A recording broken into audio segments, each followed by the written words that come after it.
Olá, sejam bem-vindos a mais um episódio de Conversas Liberais. Hoje connosco temos Miguel Garcia, o número 3 da candidatura da Iniciativa Liberal pelo Distrito de Castelo Branco. Miguel, é um prazer ter-te aqui. Eu que agradeço. Seja bem-vindo. Conta-nos um pouco sobre ti. Bom, é sempre difícil falar de nós, pronto, vamos pelo princípio. Nasci em Lisboa, tenho 44 anos, pai de 2 filhos, à espera de terceiro, portanto tenho feito alguma coisa aqui pela natalidade do interior. Como eu te disse há pouco, nasci em Lisboa, fiz a primária, que eu ainda sou dos antigos, te digo a primária. Fiz a primária numa freguesia do Concelho de Oleiros, no Estreito, que é a aldeia dos meus pais. Entretanto, ainda fiz até o 7º ano em Oleiros e fiz a partir daí do 8º até ao 12º aqui no Liceu, que é aqui bem próximo, aqui em Castelo Branco. Neste momento sou funcionário público, iniciei a minha atividade pelo privado, neste momento sou funcionário público já há alguns anos e moro na Covilhã. Pronto, lá está feita a minha apresentação. E qual é que foi o momento da tua vida em que te juntaste à política e o porquê? Bom, eu sempre tive uma intervenção na sociedade. Julgo que a política não é a única, nem tampouco provavelmente a mais nobre forma de intervir na sociedade. Eu sempre, como disse, intervi na sociedade em termos de associativismo, em termos fui presidente de uma cooperativa de habitação, presidente de desporto universitário, participei em atividades e ainda hoje participo, isto é, sempre nos vários sítios onde estive, onde vivi, sempre fiz questão de participar no âmbito da minha comunidade. Eu acho que isso é uma obrigação de todos nós para uma forma de coesão de sociedade. A política surgiu mais tarde, portanto já com os meus 20 e qualquer coisa, quando estava na faculdade e fui convidado, uma vez que tinha-me destacado como representante de uma determinada federação, e fui convidado por um partido político para integrar, inicialmente como independente, depois acabei por filiar mesmo, porque as pessoas devem, na minha opinião, devem assumir as suas opções, inclusive políticas, e pronto, e tive durante algum tempo. Mais tarde com o tempo acabei por não ter uma participação tão ativa em termos políticos, porque lá está, mantinha a minha participação ativa na sociedade por outros meios, e a determinado momento acabei mesmo por me desfiliar do partido onde estava, porque era um dos partidos chamados do Arco do Poder, e pela crise de regime que existe, uma crise de regime atual, achei que não estava esta alternativa entre o PS e o PSD. Portanto, eu posso dizer que era o PSD onde eu estava presente. Achei que não era a resposta, portanto, o bipartidarismo, o sistema bipartidário que temos, que a nossa Constituição própria promove isso,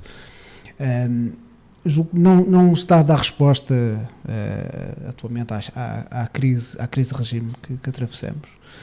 Isto verifica-se com um descontentamento da sociedade. Verificamos que a sociedade está descontente, falta de crescimento económico, o desemprego tem estado a subir, apesar de ter estado baixo, os ordenados são muito baixos, portanto o ordenado não cresce da maioria da população. Portanto, há uma estagnação dos vencimentos, há uma falta de perspectivas da sociedade, a questão da educação cada vez está pior, a saúde cada vez está pior, e as pessoas estão insatisfeitas. Portanto, quase que me obrigou a ir ao mercado dos partidos, ver quais eram as ofertas que estavam. E não tenho problema nenhum em dizer que da extrema esquerda à extrema direita fiz questão de ler os programas, e aquilo que tinham para oferecer, as respostas que tinham para oferecer, porque esta constatação que eu inicialmente verifiquei, acho que qualquer um constata, todos temos de alguma forma insatisfeitos com como as coisas estão a evoluir, a nossa sociedade está a evoluir. Portanto, nesse momento surge o Iniciativa Liberal com as suas respostas, inicialmente através das respostas económicas, dado que eu sou licenciado em Economia e pós-graduado em Gestão, até porque na altura era o Carlos Guimarães Pinto o coordenador do partido, portanto, daí as respostas ou as propostas económicas eram válidas, eram muito válidas, numa perspectiva mais liberal, portanto, em que eu sou adepto e os modelos funcionam. Isso está provado, é científico, portanto, não há aqui dúvida nenhuma.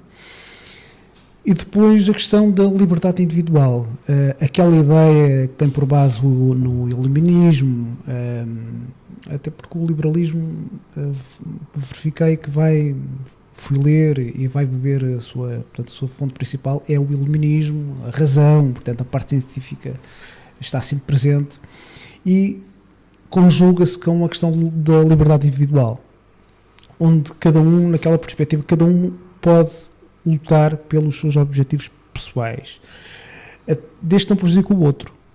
Portanto, não tem problema nenhum que o outro tenha outra religião, liberdade de religião, liberdade de escolhas pessoais de várias ordem, desde que não me prejudique, porque não o outro poder tomar essas opções. Mas pronto, eu aqui, peço desculpa, perdi-me aqui um pouco, voltando aqui à questão inicial, o porquê. E daí eu ter entrado para a iniciativa liberal com o objetivo de fazer alguma diferença no sítio onde vivo também. E neste momento levou-te a candidatar-te pelo Círculo de Castelo Branco. Sim. Foi a consequência dessa escolha de quereres fazer algo pela tua população? Sim, sem dúvida. Portanto, como disse, era mais uma das formas de intervir na sociedade. Achei que estava na altura.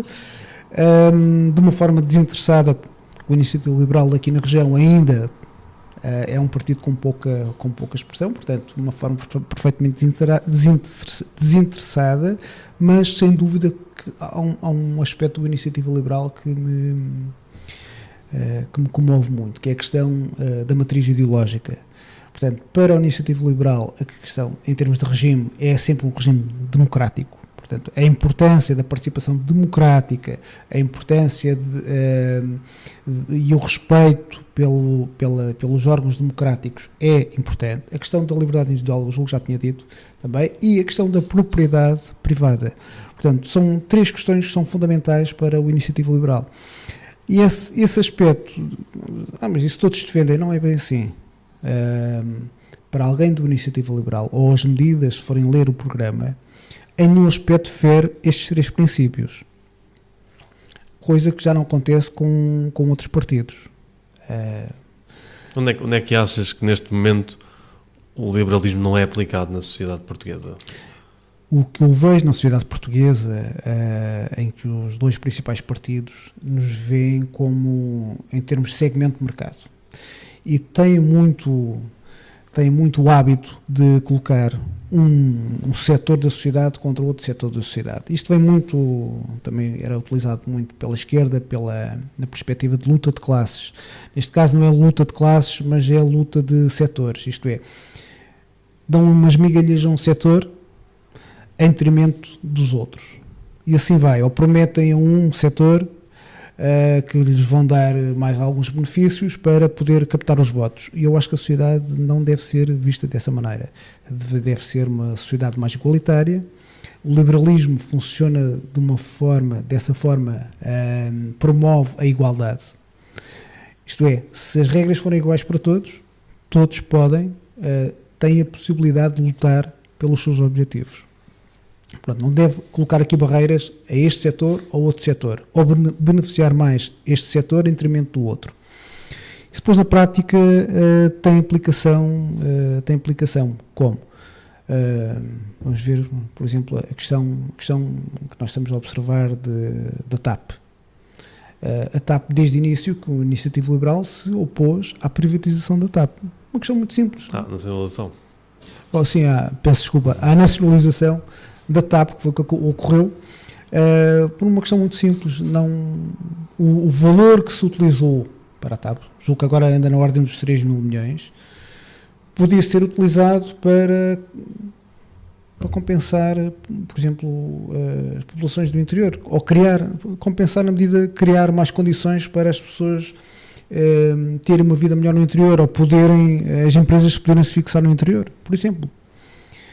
Neste momento, provavelmente, a quem vive no distrito de Castelo Branco faz mais sentido discutir e ter como objetivo a construção de uma estrada que nos ligasse à Espanha, que está prevista, mas há anos que está prevista, mas nunca sai do papel. Daí possibilitava nós conseguirmos chegar à Europa muito mais facilmente. Ou a estrada que está prevista para da Covilhã para Coimbra. Mas não temos dinheiro. Pois não. Preocupámos em gerir uma companhia aérea que não é essa a função principal do Estado. Um dos argumentos... Isto é apenas um aspecto. Mas um dos argumentos que os partidos de esquerda utilizaram quando defenderam a nacionalização da TAP foi que a TAP era uma companhia importante e essencial para o país. De acordo com a visão do liberalismo, quais é que são os setores em que o Estado deve realmente participar e quais é que são aqueles que não devia participar e que devia ser a iniciativa privada a tomar conta desses setores? Claro.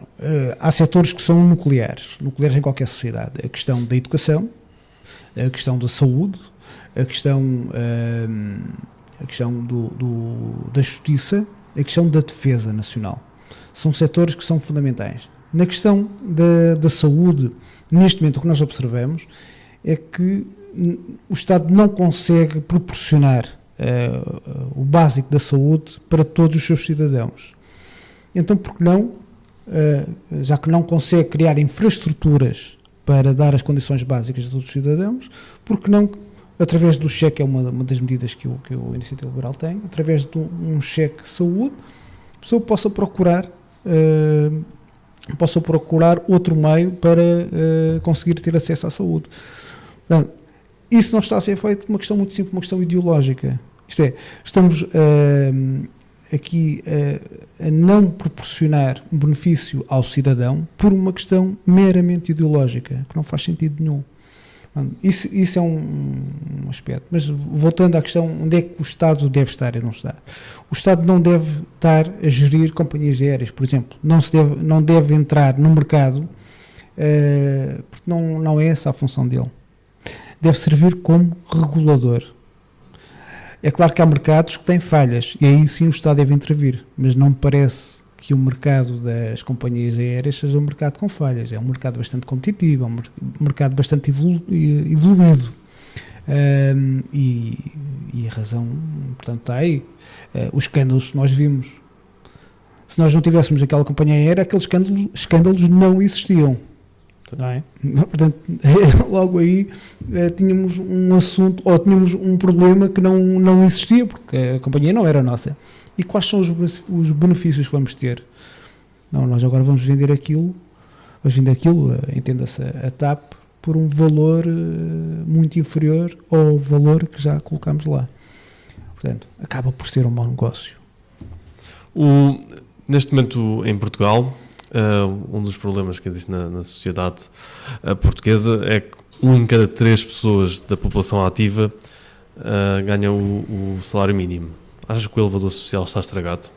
O elevador social não tem funcionado. Vamos ver, a questão não é simples, de facto.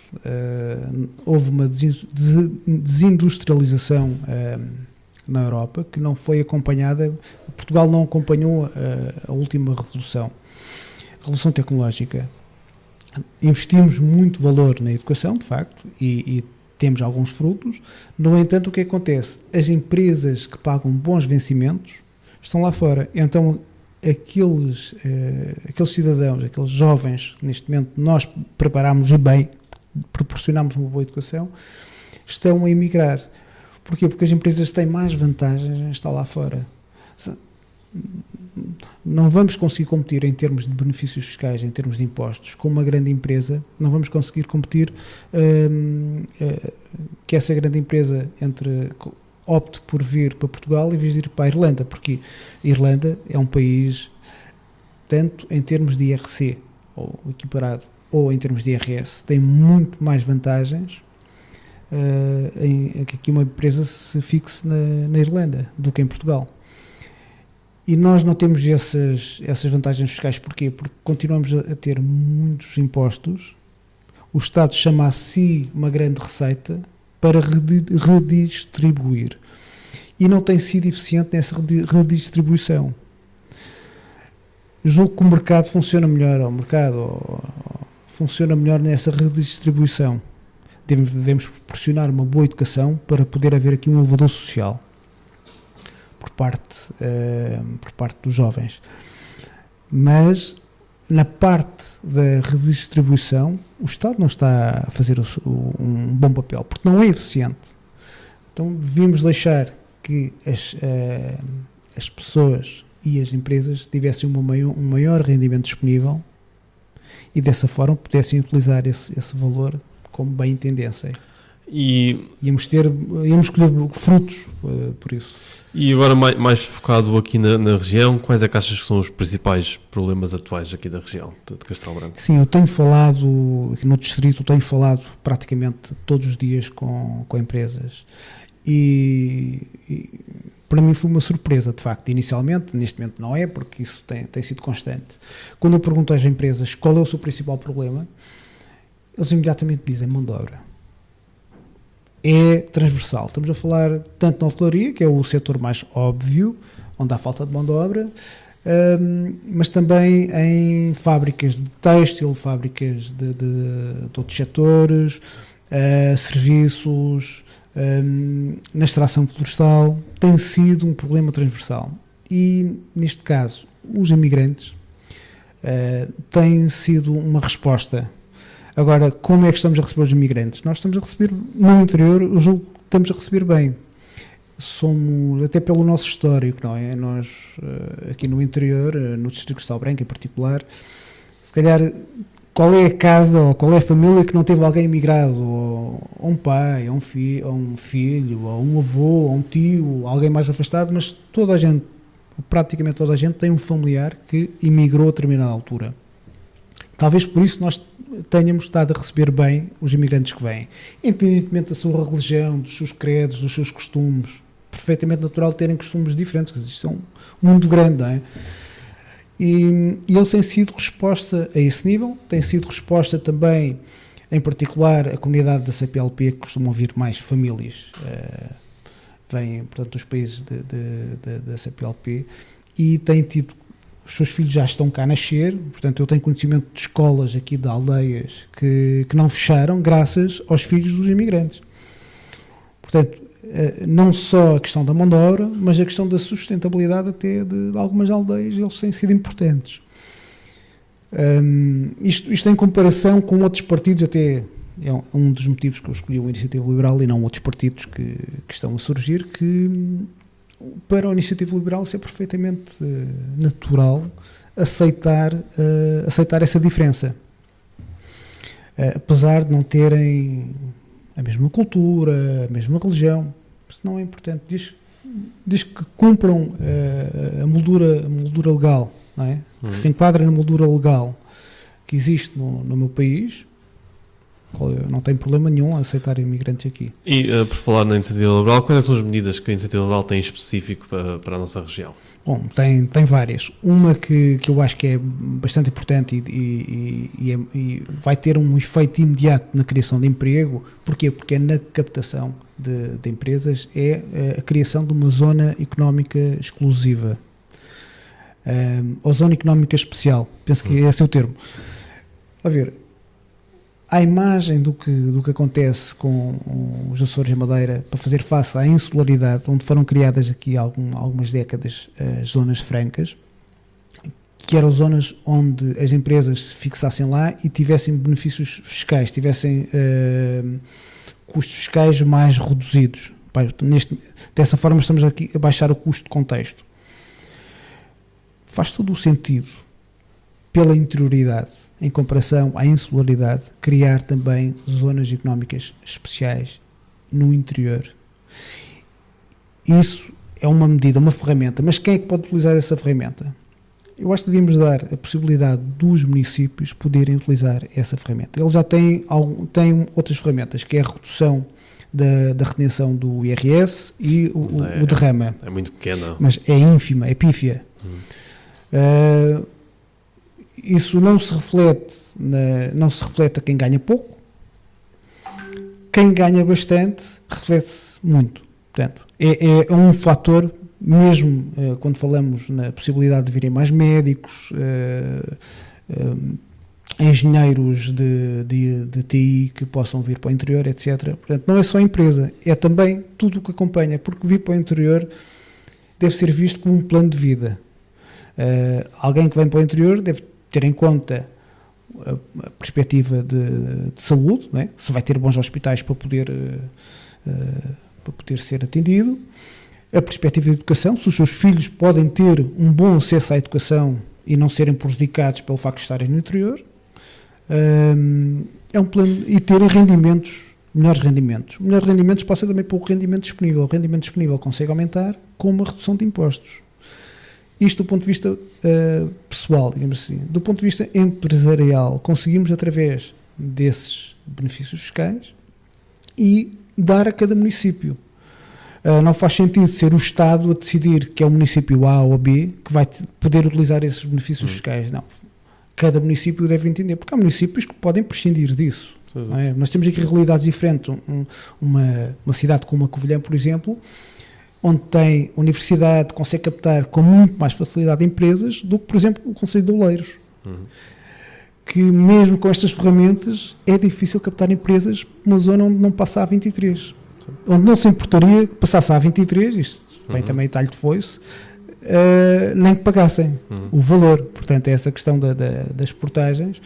É engraçado que nesses municípios, com certeza, não se vão importar de pagar o valor da A23 se ele lhes passasse à porta.